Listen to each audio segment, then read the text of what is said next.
Si je ne t'ai pas offensé, si je ne suis pas la cause de ta colère, si je ne suis pas responsable de ton mal-être, alors tu n'as pas à m'imposer ton humeur.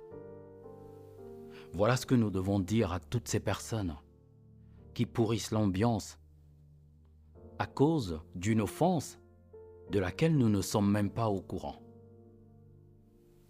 Comment vous pouvez expliquer, ou alors comment est-ce que nous pouvons expliquer que un ami m'énerve et que je me fâche contre ma partenaire, que je gâche une ambiance, que je sois difficile à vivre alors qu'elle ne m'a rien fait? C'est une chose que nous-mêmes nous ne supportons pas. Nous voulons bien que notre partenaire se comporte d'une certaine façon parce que nous avons mal agi, nous nous sommes mal comportés, nous n'avons pas présenté des excuses, nous avons peut-être posé des actes graves. Et là, oui, nous pouvons comprendre qu'il y a une certaine forme de distance, qu'il y a un vocabulaire parfois désobligeant qui va résulter peut-être de cette déception et de tout le reste.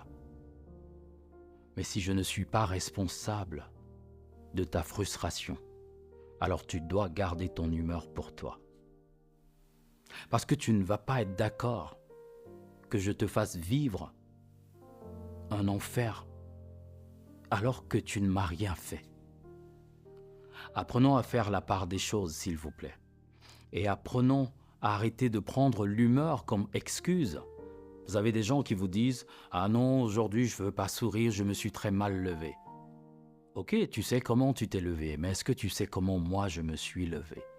Est-ce que tu es conscient ou consciente de tous ces efforts que j'ai dû faire pour que ma journée ne soit pas gâchée?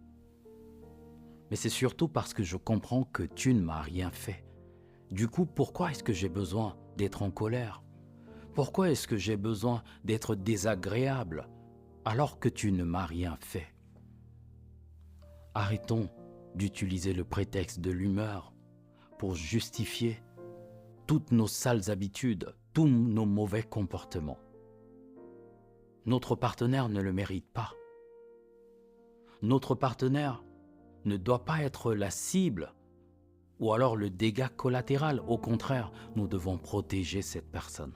Nous devons veiller sur elle. Nous devons éviter que tout ce que nous avons pu absorber à l'extérieur n'impacte sa vie, parce que notre responsabilité aussi à son égard, c'est de veiller à ce que cette personne soit toujours heureuse.